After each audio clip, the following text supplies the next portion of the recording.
Hi. So I'm doing this like 2 days late for the grace period, and I apologize. I know you really don't care, but like it's getting done. But like it's been hectic. But besides that, getting into like the actual assignment analysis of the three articles and application to Black as a Body, and then personal experience, and so on, so on. God damn, that hurt. Okay, ow. Yeah, ignore that. Um, so, in the first article or the first piece of analysis in Peleus's about like 2 or 3 pages that they write about in the book, Peleus basically describes the aspect of vulnerability in the concept performance within the concept or application of a classroom. And so, this more so traditionally deals with being in an area where you know that you'll be vulnerable and you'll have to entertain, or you are expecting individuals to be watching you. Therefore, your vulnerability is very situational, and you can place the exact time and moment you will have to be vulnerable. Um, that's what I get from Peleus. And then going to Brene Brown's, I fucking love her. I don't know if I can cuss in this. I apologize. But like, I kiki with her. Like, I've been reading her since like sophomore year of high school. But that's also because like I was a chubby child and gay and shit. So like having to piece all that together was like not like hard. It wasn't easy to process. And so like I did like speech and debate and I did pieces on it. So like I used her as a means of communicating a lot of ideas. So like I read her book. I thought it was just me, but it wasn't. Published by the New York Times, rated as #1 like by the New York Times in 2012. But besides that, getting into her actual like of like the video YouTube video, in this like Brown is basically explaining that when it comes to being vulnerable, our society or like modern generations oftentimes have a hard idea of what it means to be vulnerable. Mainly because we live in a very shameful culture where you're discouraged from being your true self because in many cases we oftentimes are discouraged from being unique because we're afraid of the opinions of not fitting in or not being a traditional like American. In so many ways when people uh, when people like avoid this, they are unable to be vulnerable. And then like an example of this, I was thinking about this in the concept of what it means to be vulnerable. Like as Brene was talking, I was thinking about the concept of, for example, like in my like for me, like and I thought about in class like today, because I was like, and I thought about this leaving the gym because I was like, I have to do this assignment. So like I was walking from the gym, walking to my apartment, and I was thinking about it like I a long time ago, like maybe like 3 years ago, beginning like of my introduction into college, leaving high school, I would have been like, wow, the person I am now, I think is very cheesy, or like I think that it's like too much. Um, but in many ways, it's because I didn't want to show my true self, and I was afraid of who I was.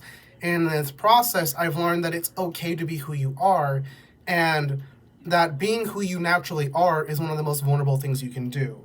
Like if you were to tell me in senior year of high school that I would be dyeing my hair fun colors, I would have piercings, and I would like have tons of tattoos, I would never see myself. I burped. I would never like be like, oh, I that's gonna be me. But that's because I had such a strong facade, and being that individual is a concept I would feel shameful of because it's the uniqueness or the creativity that comes from it. And that's part of like what like Brene talks about within the concept of vulnerability, is that when we feel we can be vulnerable, we're able to express ourselves and we're able to explore the parts that we oftentimes would be too shameful to do, would feel too shameful to do. And in this process, we can have some of the most unique moments of our lives.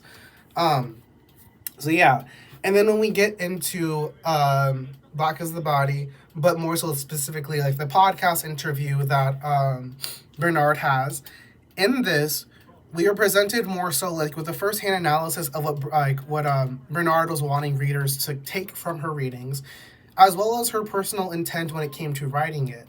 And in this process, we know like from reading that she is very vulnerable and she's doing her best to reclaim power and play with the concept of power within relationships and narrative throughout her writings. But in this, we actually hear from her that's her intent. And by her verbalizing it is an act of reclaiming power and adding power to her narrative, but then also recognizing that like what she has written isn't easy.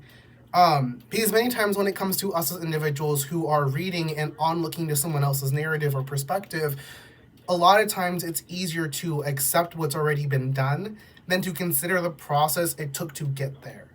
Um, and this is seen like through multiple of like Bernard's chapters. But like specifically when we get into like moving on like to the next part of this, um, discussing like the connection between all three of the readings.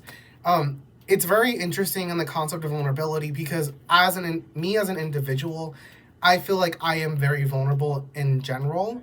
Like I have when it comes to conversation with individuals, either very close friends or non-close friends, I don't change how I interact. For example, like professors or people with a higher pedigree, I will change how I talk to them. But like someone I do not know, I will be my authentic self. So for example, I am very sarcastic and I am very quick with it. I am off the cuff. I'm very like I try like I like humor and stuff like I will still be the same person because I know that if I try to mask who I am, it won't be an authentic meeting. And in that prospect, I may try to forge a fake friendship, but in reality, it's better just to be who I am than feeling as if I can't be who I am in front of them. So, and to better explain this, I am contrasting or I am linking vulnerability to authenticity. Because the more vulnerable you can be in situations, the more authentic you can be, and therefore you can have the most genuine experiences and interactions. Damn. I'm so sorry. Okay, there's a lot going on in this. I'm so sorry. Okay, cool. But like linking them all together, it's interesting because like originally, like when we take the original performance class, Peleus and Schaefer contextualize that when we wake up in the morning, we are performing. We are performing the role of us as an individual. And then when we pull on Peleus's interpretation of what it means to be vulnerable and the concept of performance, and we apply to that aspect, that means we as individuals have the opportunity to always be vulnerable and authentic throughout our lives. And then when we apply that to the application of Brown's narrative, we can contextualize it even further, arguing that we have the possibility to be the most creative and authentic person the moment we wake up and we start performing throughout the day by being ourselves. And we can better understand exactly how this happens and why it happens by reflecting on how we share our stories and how we talk about the experiences we've had and recognize that while something may have happened to us or we may have experienced something, that doesn't mean that you can't talk about it. The more we talk about our stories, the more accepting and more cumbersome they can be, and other individuals may be willing to do the same. So like, for example, like in class, when we talked about Bernard and Mother on Earth in the chapter, and we had the very end discussion talking about what it means and like what do we take about it for ourselves in evaluation. Like I'm openly gay, but when it comes to lectures, I have that perspective. I openly reinstate it because I, as an individual, or I, as a gay Hispanic man, without my queer predecessors, could not openly say that. I have had the personal luxury of having a non-homophobic existence compared to many people before me because of their hardships. So me being vulnerable and sharing this part of my sexuality, not to like brag about it or anything, but to help increase visibility and understanding that being vulnerable or talking about sexualities doesn't have to be a hard topic because it's a part of who we are.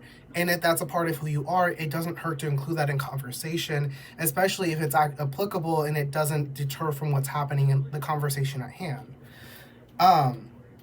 But yeah, so like, for example, like when we start applying all this to like, Black is the Body by Bernard, we have to understand that like, this is her being vulnerable. Not just vulnerable in the sense that she's sharing stories with us, but she's being honest with her personal thought and reflection. And in this process, we're going on her journey of vulnerability or authenticity into understanding who Bernard wanted to be by reflecting on her past experiences and not accepting the value of like the surface. Because while the surface in itself can help determine who we are and help like explain and contextualize a lot of things, it isn't till we start pulling back the layers like an onion in like Shrek. Get it? Shrek, haha. Because like we as humans are like onions. The more you pull back, the more you cry, and the more layers there are. But yeah. I talked a lot. I'm so sorry. It's almost 12 minutes. 7, yeah. But, hey, bye.